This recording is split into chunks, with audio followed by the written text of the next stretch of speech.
In my last video, I talked about Mabel Dermer walking up the valley to see a house in a small village in June 1914.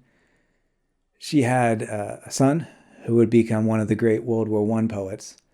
In that same month, June 1914, another writer, Edward Thomas, took a railway journey from London Paddington through Oxfordshire and Gloucestershire to Malvern, writing down ideas along the way in a notebook. In early 1915, he took the notes from that day and started writing a poem about a stop that his train made in a small village, Adlestrop. All he saw was the train station and the sign. That sign is now sitting in the bus stop in Adlestrop. Edward Thomas enlisted in the war and was killed in 1917. So as he was writing this poem, he was thinking back to that quiet moment a few days before everything was uprooted. In fact, it was just 4 days after that train ride that Archduke Ferdinand was assassinated, which led to the start of the First World War. The train was on the Great Western Railway. Adlestrop Station is gone now, but this is the spot here where it used to be. The trains in his day were steam trains. They creaked and they moved unhurriedly through the English countryside at a time when perhaps it was its most romantic. The view from the train at that time was of dusty roads, weaving erratically through the countryside, of butterflies and hedges and fields. And in 1914, it was also a world of a lot less noise and less light. It was a world where farmhouses needed candles after sunset. While he never really saw the village of Adlestrop that inspired his most famous poem, we can look around it. It was also a time of horses and blacksmiths. There was no electricity, running water. It was a time when milkmen were up at 5 a.m. and field hands worked until darkness. Children went to school unless they were needed on the farm. And there were railway stations like Adlestrop throughout the Cotswolds, but who were they for? Farmers and laborers could hardly afford them, train tickets.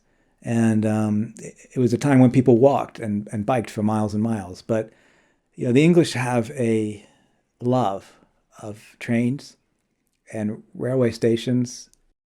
To some extent, the more unused and unreliable and sleepy they are, the better. And there were plenty in this area in the first half of the 20th century until 1954, when unpopular closures left a much reduced set of train stations that we have today. Anyway, Edward Thomas, he was 36 years old in 1914. He was married with 3 kids, living south of London near Portsmouth.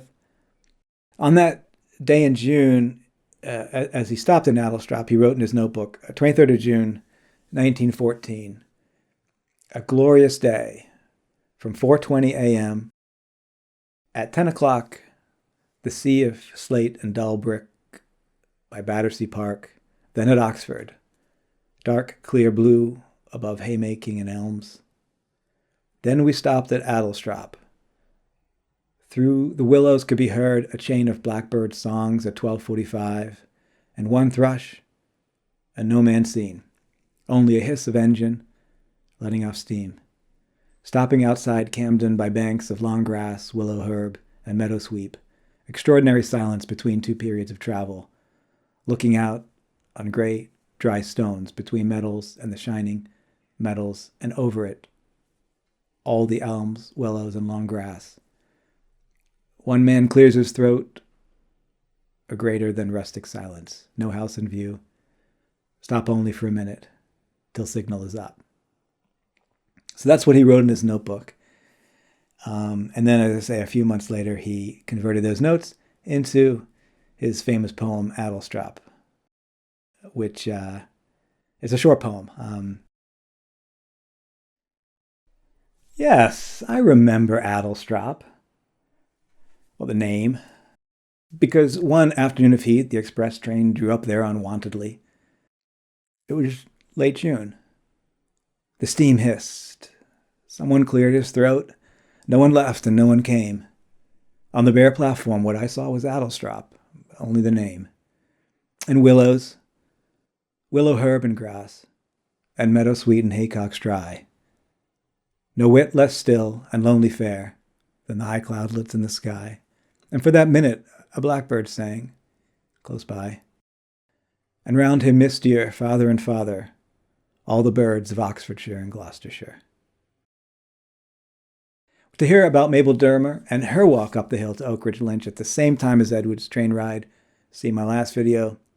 I mean, Adlestrop is one of my favorite villages in the Cotswolds. I showed a bit of it in this video, but now we're here. I will talk about it in my next video, and its connection to one of the greatest and most popular English writers of all time who spent some time here. And in fact, I'll do a few videos on her, which will take us from Adlestrop to other places, including the great city of Bath. Well, perhaps you know already who I'm talking about. If not, you'll find out. See you then.